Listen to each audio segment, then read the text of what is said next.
Apparently, according to this line of political rhetoric, the word communism has completely lost all meaning. Every election season, it's the same script: universal health care, communism, paid maternity leave, communism, affordable childcare, communism, universal preschool, communism, tuition assistance, communism, workers having more paid vacation, communism, paid sick leave, communism. At this point, if government does literally anything that benefits ordinary people, somebody is guaranteed to scream communism. So let's follow that logic all the way through.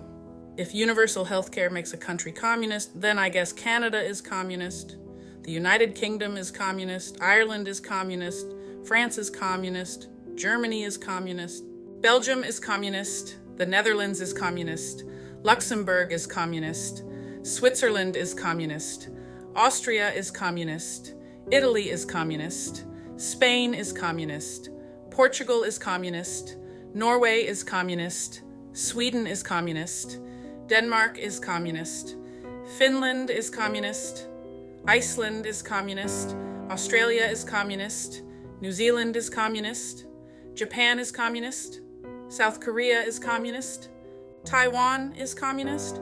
According to that logic, nearly every major Western democracy must have secretly become communist decades ago.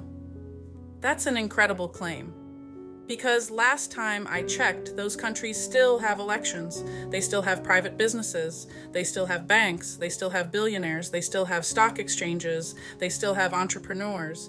They still have privately owned companies competing in the marketplace. Some of them consistently rank among the freest economies on earth. They didn't abolish capitalism. They simply made different policy choices about healthcare and other public services. You can disagree with those choices. That's completely fair. Maybe you think their taxes are too high. Maybe you think their systems have flaws.